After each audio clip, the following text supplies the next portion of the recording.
Welcome back to Main Street Living. Obviously, all of us right now kind of stuck at home, working from home. Some of us stuck at home alone, some of us with a lot of people around, or some of us just one roommate. We're just on top of each other, or we're alone.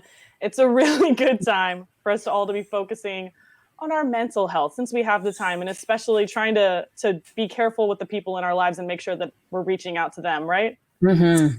Absolutely, Danielle and Cheryl. Like, how many times have we heard someone say, "You're driving me crazy," and we kind of laugh that off, Oh, right? Yeah, Yeah. sure. Well, it's, I see the sarcasm there. Yeah, sure. Well, it's no laughing matter to the good people there at Oklahoma Department of Mental Health and Substance Abuse. And here with us today with some answers is Jeff Dismukes. He is a director of marketing there at the Oklahoma Department of Mental Health. How are you today, Jeff? Doing well. Thank you. How are y'all? Hey, we are hanging in there, especially during these times. And I can say from personal experience regarding mental health, it doesn't have a face, skin, or color. Right. So what effects have you seen on mental health, especially in the midst of a global crisis like right now? Well, certainly. In Oklahoma, we have high rates of mental illness and addiction anyway. But in this time of year, we actually see some real heightened uh, needs for people to be able to access services.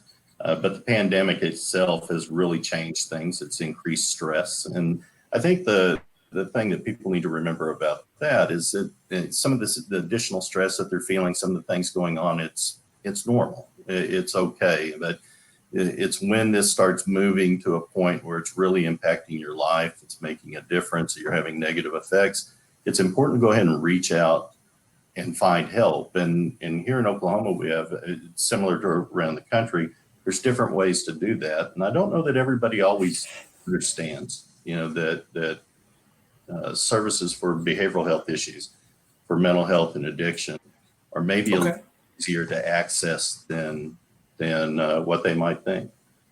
Yeah, that's interesting. Now, I'm a veteran of the Navy, and that's why I was saying, just from personal experience, Right. things that I've dealt with. But during this time, I'm also a creative mind, and when I Right. can't be out and about and creating, now I'm forced to be within myself. Right. Any tips for mental health during quarantine? Well, as far as during quarantine, and one of the things that we've talked a lot about here is about social isolation doesn't mean that you have to isolate yourself from your supports, your strengths, the people that you depend on. We just have to be a little creative about how we do that. Well, number one, getting outside is still a good thing as far as distance, obviously.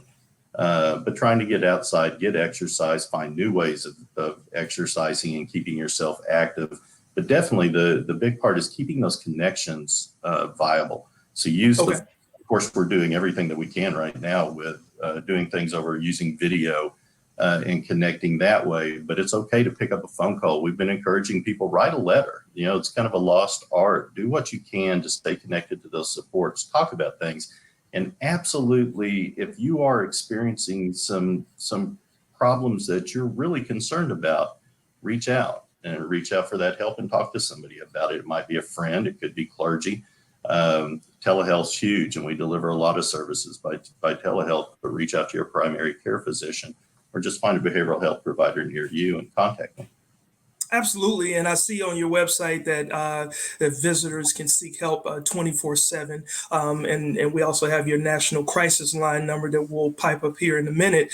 But really quick, can you talk a little bit about some of the warning signs people can look for in themselves or loved ones, whether it's substance abuse or mental health issues? Really quick. Well, I think just really quick, I would think what we want to maybe talk about is sleep changes, appetite. That's one of the things you see early in these processes. Mood changes. All of a sudden you see, and you notice in your loved ones, significant mood changes, maybe just the daily functioning, increased sensitivity things, light, sound, issues that come up, apathy, feeling disconnected, illogical thought processes, obviously. And really it's just when we talk about it, talk about any significant change in how a person goes about their daily life. And basically finding losing joy, Okay. joy in needing to